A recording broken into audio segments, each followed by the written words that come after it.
jungle. எங்கள் அன்புக்குரிய customer அனைவருக்கும் வணக்கம். அறிவோம் சேனல் மூலமாக உங்கள் அனைவரையும் வரவேற்கிறோம். நாம் இப்போது காண இருப்பது இந்த வீடு மறு விற்பனைக்கு உள்ளது. பொதும்புட்டூர் சிக்கந்தர் சாவடி செல்லும் மெயின் ரோட்டில் உள்ளது.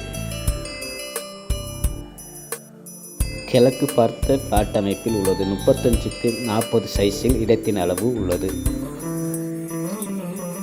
மொத்தம் 4 சென்டாக உள்ளது. 2 சென்டில் வீடு கட்டப்பட்டு மீதி 2 சென்ட் காலியிடமாகவும் அருகில் உள்ளது.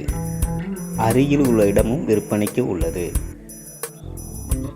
1 BHK வீடாக கட்டப்பட்டுள்ள இந்த வீட்டின் ஸ்கொயர் ஃபீட் அளவு 650 ஸ்கொயர் ஃபீட்டில் கட்டப்பட்டுள்ளது. வீடு கட்டப்பட்டு 5 வருடங்கள் ஆகிறது.